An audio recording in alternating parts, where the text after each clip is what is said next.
Quinta parte. El misterio de la fe. Título 10. Salvados por Dios en Cristo.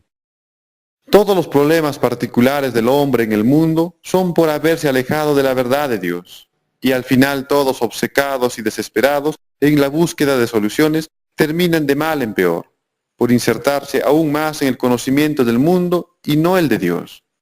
De este modo, el sufrimiento en la vida es consecuencia única de nuestras malas acciones, y no de un castigo propio de Dios. Sin embargo, no hay peor castigo para el hombre que estar lejos de Dios, porque es Dios nuestro protector, nuestro escudo, si permanecemos en Él. Pero entonces, ¿cómo castiga Dios a los hombres malvados? Arrancando de ellos toda maldad, por causa del bien, de manera que no dé lugar a su desobediencia. Porque sólo aquel que haya sufrido haciendo el bien, entenderá lo malo de una vida equivocada cuando éste era parte del mal.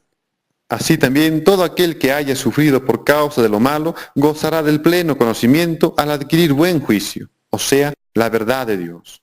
Y ciertamente, Dios no está lejos del hombre, sino que el hombre nunca quiso ir hacia Él, escuchando a su santa palabra. Pero como todo verdadero padre, Dios hace del problema de sus hijos un problema suyo.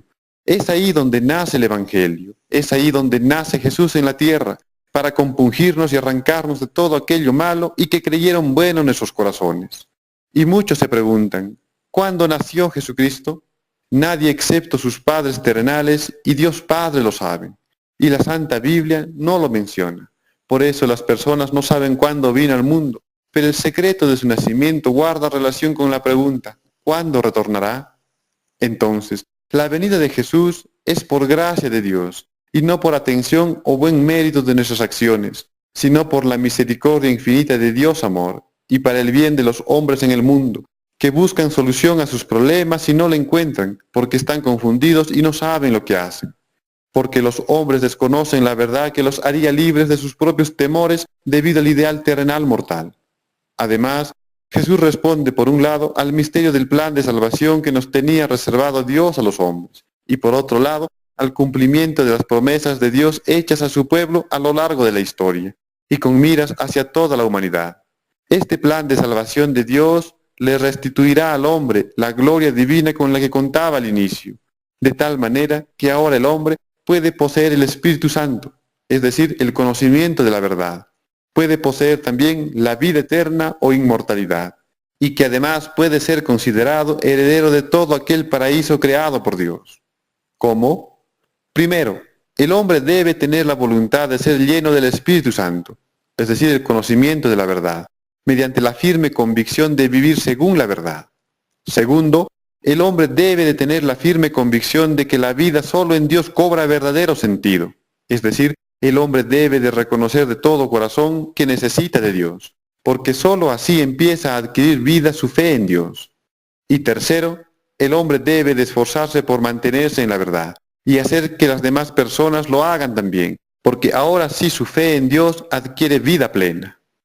Todo lo anterior hace posible la liberación de las personas por medio de otras personas que se hacen parte de la verdad. Pero todo es gracia de Dios en Cristo Jesús, pues ya fue dicho que un poco de levadura leuda toda la masa. De no haber sido así, ¿puede acaso alguien que ha sido condenado salvar a otro que haya sido condenado, poniéndose el primero en lugar del segundo? ¿Acaso el que ha sido condenado no tiene ya su propia condena que pagar? Entonces, es evidente que solo alguien sin condena puede salvar a uno que esté condenado. Es así como Jesucristo, el Hijo de Dios, se ofreció a sí mismo en rescate de nuestras almas, mediante su propio sacrificio en cuerpo y espíritu, para limpiarnos de una vez y para siempre de todos nuestros pecados, y ser justificados para vida eterna en Él. Porque la única manera de salvar al hombre del pecado es destruyendo al pecado con una vida perfecta, es decir, acorde a la verdad. Ya que una vida imperfecta, en pecado, engendra malestar inmenso, representado simbólicamente por la muerte del cuerpo. Pero una vida perfecta, en amor, engendra vida, y por ello la muerte es absorbida. Y así como por causa de las cosas terrenales, el hombre se vendió a la mentira de Satanás que origina muerte y sufrimiento, Jesucristo pagó con su vida al Padre para rescatarnos de la mentira ya que todo aquel que le sigue es justificado ante el Padre en Jesús y va para vida eterna. Por esto manifiesta la Escritura que, luego Jesús llamó a sus discípulos y a toda la gente y les dijo, el que quiera seguirme, que renuncie a sí mismo, tome su cruz y me siga, pues el que quiera asegurar su vida la perderá, y el que sacrifique su vida por mí y por el Evangelio la salvará. ¿De qué le sirve a uno si ha ganado el mundo entero, pero se ha destruido a sí mismo?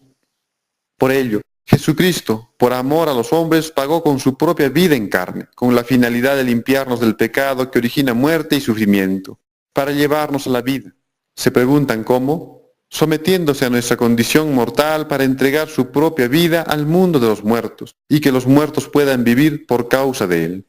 Pues, ¿quién que si se le cae algo valioso en algún estanque de agua y se hunde hasta el fondo, no se inserta en el agua para sacarlo? Así también, Jesucristo se insertó en nuestro mundo terrenal, anegado por la mentira que origina muerte, para sacarnos a todos por medio de la verdad que lleva a la vida. O expresado de otro modo, diré que, para sacar a los hombres del mundo de los muertos, le era necesario a Jesucristo insertarse en nuestro mundo, para que entregando su propia vida a la muerte en carne, nos diera acceso a la vida perfecta que destruye al pecado y triunfa sobre la muerte, y así llevarnos consigo mismo a la vida eterna. Es así como con el sacrificio de Jesús, el Espíritu Santo viene a todos los hombres que perseveran en la verdad del Señor, pues Él murió en su carne para la redención de nuestras almas, limpiándonos de todos nuestros pecados, de manera que seamos santificados en Él. Por lo tanto, ya no pueden seguir pecando. Y hay que tener presente que nuestro Señor Jesucristo intercede no solo por las personas de aquellos tiempos de vida en carne de Jesús, sino también por todas las personas anteriores como posteriores a aquellos, y hasta por todos los que seguirán viniendo al mundo, después de nosotros. En un mundo lleno de maldad y muerte, nadie aspiraría a tener vida eterna, por la aflicción y el temor de la partida o ausencia de los seres queridos con el tiempo. Pero en un mundo donde no hay maldad y nadie muere, considero que todos anhelarían tener vida eterna. Por tal motivo, en Jesucristo, toda la vida en pecado de los hombres hasta ahora les serán perdonados, si los hombres permanecen en la oración de fe, si los hombres actúan en amor entre los unos a los otros, si los hombres evitan que los demás cometan sus mismos errores, confesando sus pecados, o sea, aceptando la verdad de Dios y viviendo en Cristo Jesús como verdaderos hijos de Dios. Porque siendo Dios bueno, el Hijo también es bueno, por lo tanto sus obras son buenas. Pero entonces alguien dirá, ¿por qué sufrió Cristo de un modo tan cruel? En primer lugar, por la injusticia innegable del ser humano que vive en el error de la mentira, pues desconoce la verdad de Dios. Y en segundo lugar, porque para ser perfecto y vivir en la verdad necesitamos la experiencia de lo malo que nos lleve hacia lo bueno de un modo eterno. Esto no quiere decir que Jesús haya hecho algo malo para que el Padre Celestial le haya dado ese cruel destino, sino más bien que al igual que el Padre, la obra del Hijo siempre es algo bueno. Por eso lo indica Jesús. El Padre me ama porque yo doy mi vida para retomarla de nuevo. Nadie me la quita, sino que yo mismo la entrego. En mis manos está el entregarla y el recobrarla. Este es el mandato que recibí de mi Padre. Y sépanse que Dios se dirige a las personas cada día. Por eso cada día para Dios siempre es un hoy. Pero no hagamos que ese hoy para nosotros se vuelva en pasado irreversible y que no retorne jamás. Porque Dios no se niega a nadie, pero son los hombres quienes se niegan a Dios y pierden oportunidades de ser escogidos.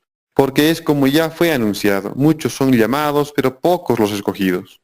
Y para ser como Dios y estar frente a Él, no tenemos que esperar poseer algún poder magnífico o misterioso, ni siquiera necesitamos salir de este cuerpo mortal, o sea, fallecer en carne, pues al recibir de Dios su Espíritu Santo, nos eleva hacia Él y nos va haciendo semejantes a Él.